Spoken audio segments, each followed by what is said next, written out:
Okay, guys, so in your little kit, if you chose, you have your original. This is printed on a heavyweight watercolor paper, so this is great. It's going to frame really well. This paper we chose because it really holds the water well. It's designed to have many layers of watercolor on it, so you can rest assured it's going to be great. You have our little tips, and then you have a palette that's hopefully a little more tidy than this one.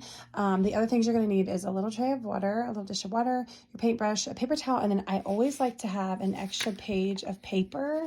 This is where I'm testing my colors. Now, this palette is great because it has so many colors laid out for you, and the original, which is right here, I painted using this exact palette, or a palette just like this. So rest assured, every color you need is going to be in there. Like I said, you have the freedom to paint this piece however you wish. You do not have to do it in the same color palette. Maybe you love pinks or purples, or maybe you love greens. Feel free to do it however you wish. But this is your guide. Now, to go back to this little piece of paper, this is something I use to always test my colors on it if I'm not sure what color. Now, this one is a dark blue over here. So we're going to start up here, and these watercolors sort of have like, they're a great introductory watercolor palette, and they have sort of a chalky base to them. So you're going to lather it sort of like a bar of soap, if you will. So you're going to get a little water on your brush and go back and forth to the palette till you really get a good lather on the brush. And then you're going to test your color. If you're not sure it's the one you want, come back over here. I'll put it right here for viewing purposes. And you're going to test the color. And I'm going to say like, okay, good. That is a good dark blue. And that's what I want here on this feather.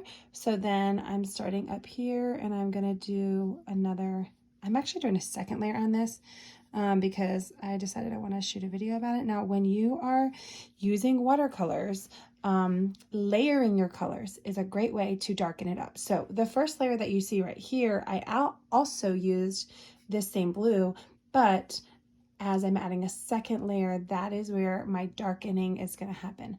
Another way to darken on this palette is just to move to a darker shade of the color you're working on, or layering, or just making sure that your water to paint ratio is correct. So the more water you use, let me give you like a little how-to.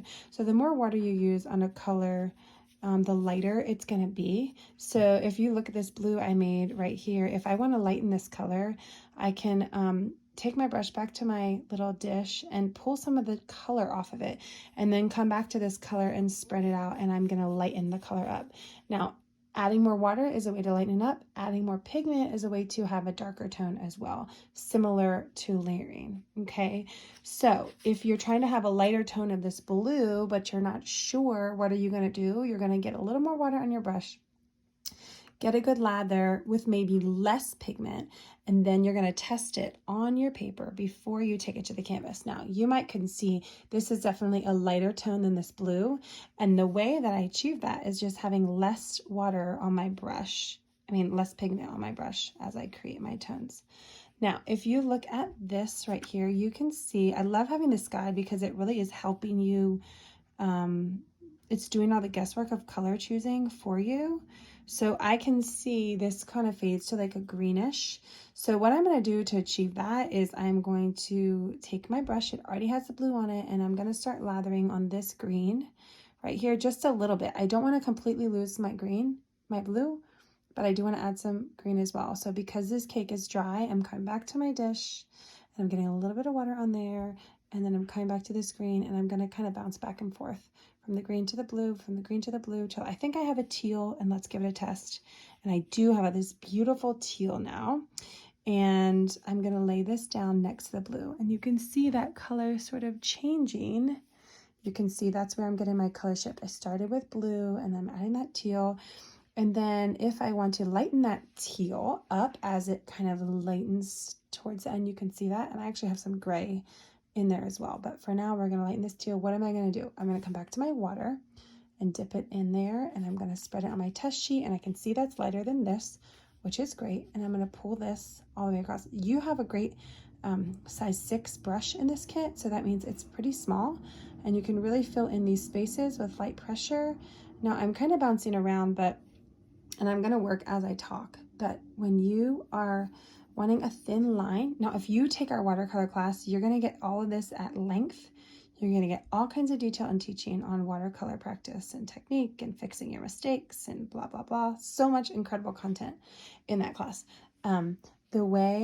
So I'm going to share a little bit about that here, but if this intrigues you and you get into it, go order a watercolor class. It's so affordable, and it's going to be a great way for you to get comfortable and really enjoy this pastime of watercolor. Now, right here, I'm layering to get a darker tone of gray that's almost a black, if you saw that. Now, these watercolors dry really easily and really quick, so that's great because you can layer pretty quickly to add a different color or a different tone or another layer of color on your brush. Okay, I have more teal here, and I'm really using this as a guide, and you can see, you know, mine may not turn out exactly as the original, but it is a good guide to get going. Now, there's some dark blue here, so I started with the teal. I'm going to come back to the dark blue, and if I want it to make sure that it's blue, I can rinse my brush out and make sure it's clean of the blue and the teal, and I'm going to come back to the blue because at this point I'm trying to get just a little bit of blue. And I'm going to come back here, and I can double check, and it's just blue, no teal. But what you can do is you can start with some light blue, and then you can come back, rinse your brush out, dry it on the paper towel, and then use a mostly dry brush to spread these two together and really blend the two colors that you have. And really, it's just, you can do this simply or you can do this super detailed. That really is kind of up to you as an artist. I want to talk a little bit about brush technique before we scooch out of here, but just to review the coloring, layering colors is a good way to get them darker. Make sure you have your first layer dry all the way before you come back and add other layers. When you're wanting to lighten a color, you're going to add water. Always test your tone on a brush, on a piece of paper, so you know it's the tone that you want, and then you can come back and add more layers to darken a color. Okay. I picked this palette on purpose because it's so great to give you so many color options to choose from, so that the pressure of mixing colors is not on you for this project, but that you love it. Okay, let's talk a little bit about brush technique. Now, just for fun, I'm going to change a different color. All right, actually, no, I'm not, because I'm going to use it again. Okay, so let's say this is my brush blue that I have. All right, I have a blue. I'm getting a good lather on this.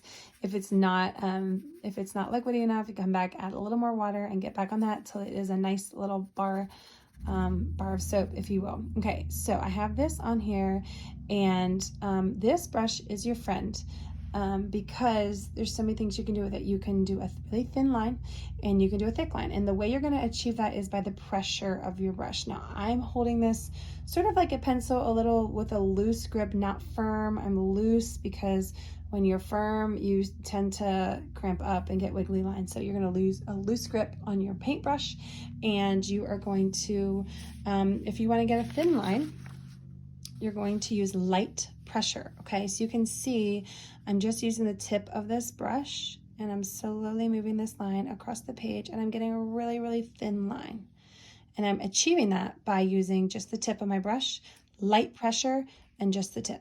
Okay, now if I want to get a thick line, I'm going to press down, and you can see the shift in my hand. You can see the shift of the brush, and that is how I'm going to get a thick line. Heavy pressure, pressing down, using the whole side of the brush. And to get a thin line, you're just going to use the tip of it and slowly spread it across the page. Use that to your advantage. When you are using this paintbrush, don't fill your brush with a ton of paint and press down really hard to fill in this line, or you're not going to have the control. This is just for explain, be able to explain. You're not going to do it that way. You want to use the tip of your brush and really come in here and use thin lines and light pressure. Now, another thing I want to say as I'm doing this, it made me think, make sure you don't have too much water on your brush. Okay, when you have too much water on your brush, it's really going to puddle and you're going to lose control of your paint. So light pressure, just the tip to get those thin lines, and then you don't have to completely dry your brush off, but if you know you might have too much paint on your brush, you're going to pause and you're going to dab it on the paint on the paper towel. And what it's going to do if you have too much, I'll try to show you this, is it's going to suck up all that extra paint. Do you see that? Just like that, it sucked up all this extra paint. So I haven't lost all my pigment, but I have controlled the amount of liquid on the brush. Okay, this is like a crash course in watercolor so that you can have success in your DIY watercolor piece. We hope you love them. I can't wait to see them when you're done. And if you need a refresher, just feel free to rewatch this video as many times as you want. I can't wait to see your finished product. We love you, and thanks for following along with Scripture Doodle.